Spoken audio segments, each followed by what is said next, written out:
અને પાટણમાં બાળક વેચવામાં આવ્યું છે કે કેમ તેને લઈને હવે તપાસ તેજ કરવામાં આવી છે। બોગસ તબીબની સામે આ તપાસ તેજ કરી દેવામાં આવી છે। ત્યારે બાળક વેચવાના કાંડમાં હવે તપાસ તેજ કરી દેવાઈ છે। પાટણથી બોગસ હોસ્પિટલ અને બોગસ ડોક્ટરની રિમાન્ડમાં તપાસ। સુરેશ ઠાકુરની ફરી અટક કરી વધુ તપાસ હાથ ધરવામાં આવશે।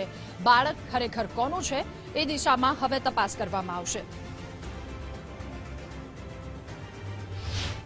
સુરેશ ઠાકોર છે એ તાજેતરમાં જ એને નકલી ડોક્ટર તરીકે એની ધરપકડ કરવામાં આવેલ છે। હાલમાં પોલીસ રિમાન્ડ ઉપર પણ છે અને આજે અત્યારના જે ફરિયાદી છે એમની સાથે એમને પોતાનો બદઇરાદો પાર પાડવા માટે રૂપિયા 1,20,000માં એક બાળક છે એ વેચાણ આપેલ અને દત્તકના કાગળો પણ નહીં કરી આપ્યા અને ત્યારબાદ એ બાળકના જે જન્મના જે પ્રમાણપત્ર છે એ બનાવટી બનાવેલ છે। આ બાબતે તેમના વિરુદ્ધ જ્યુવેનાઇલ જસ્ટિસ એક્ટ તેમજ આઈપીસીની કલમ 465, 68, 471 વગેરે મુજબ ગુનો દાખલ થયેલ છે। આ ગુનાની તપાસ છે હાલમાં એસઓજીના પોલીસ ઇન્સ્પેક્ટર આરજી ઉનાગર ચલાવી રહેલ છે। આ બાળક ખરેખર કોનું છે, ક્યાંથી આવેલ છે, હાલમાં આ બાળક ક્યાં છે, તેની સ્થિતિ છે, આ બાબતની પણ તપાસ કરવામાં આવશે। ત્યાર પછી આ સિવાય બીજા કોઈ બાળકોને આવી રીતે દત્તક આપી અને ખોટા દસ્તાવેજો બનાવેલ છે કેમ એ બાબતે સરકારી કચેરીઓમાં ખરાઈ કરી અને આગળની તપાસ કરવામાં આવે છે।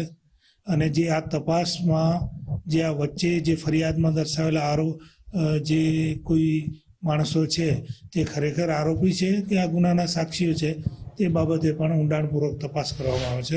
અને આજ મામલે હવે તપાસનો ધમધમાટ શરૂ કરી દેવામાં આવ્યો છે। ઉમંગ રાવલ આપણી સાથે જોડાયા। ઉમંગ, બાળક વેચવાના મામલે હવે તપાસ તેજ કરાઈ।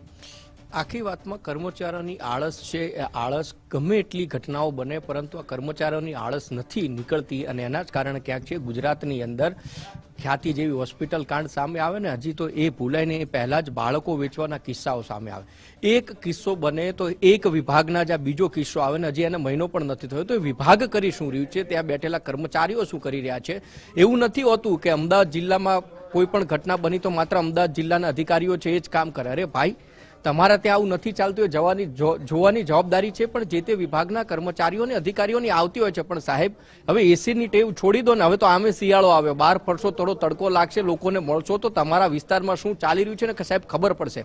એસીમાં બેસીને ધોળા થઈ ગયા છો સાહેબ। હવે તો થોડી તમારી ચામડીને થોડોક તો તડકો અડવા દો કે જેથી કરીને ગુજરાતની અંદર જે કાળા બજારી ગોરખ ધંધાઓ જે ચાલી રહ્યા છે એ તમારે બંધ કરવા જોઈએ, નથી થતા। અને જ્યારે આખો ઘટના સામે આવે ત્યારે પછી તપાસના નામે એસઓપીના નામે એસઓજીને તપાસ સોંપાય, આને તપાસ સોંપાય, આ કમિટી બનાય, ફલાણી કમિટી બનાય। આ અમે પણ થાક્યા છીએ સાંભળી અને લોકો પણ સાંભળીને થાકી ગયા છે। બધું ત્યારે તમે જ કરો છો કે જ્યારે ઘટના બને એ પછી જ તમને બધું યાદ આવે છે કે આપણે એસઓપી બનાવવાની છે, આપણે આ ટીમને તપાસમાં મૂકવાની છે, કમિટી બનાવવાની છે।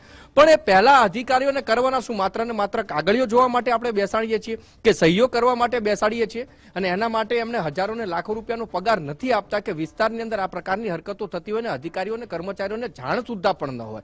3 દિવસ થઈ જાય, 4 દિવસ થઈ જાય, ઘટનાને બને કેટલો સમય થયો છે એ વાતને તો ક્યાં દૂરની વાત છે। અને ત્યાંના સ્થાનિક ધારાસભ્ય એવું કહે છે કે 1-2 નહીં પરંતુ 5 થી 6 બાળકો છે, બાળકોના સોદા થઈ વાત થઈ રહી છે। તે ધારાસભ્યને પણ કહેવું છે કે સાહેબ તમને ખબર હતી તો તમે કેમ ઊંઘતા હતા? ભલે ને વિપક્ષમાં બેઠા એક વખત તો અવાજ ઉઠાવો હતો અને કદાચ તમને એવું લાગતું હતું કે આવું બન્યું છે તો તમારે પણ એક ઓથોરાઇઝ પર્સન છો તમે, તમારું અધિકારીઓ ન સાંભળી શકે એવું બને નહીં। એટલે દેર રાતે જાગવું એનો કોઈ મતલબ નથી। આ બધી પરિસ્થિતિ થઈ રહી છે કે અંધેર નગરી ગંડુ રાજા, ટકેશેર ભાજી ટકેશેર ખાજા, પરંતુ આ ગુજરાતની અંદર આ સાંખી ન લેવાય। શાંતિપ્રિય અને સારું ગુજરાત છે આપણું અને ગુજરાતની અંદર અધિકારીઓ જે માજા મૂકી છે એ માજા બંધ સરકારે ચોક્કસથી કરાવવી જોઈએ। રાધા, ઉમંગ, આભાર આપનો તમામ વિગતો સાથે જોડાવા બદલ।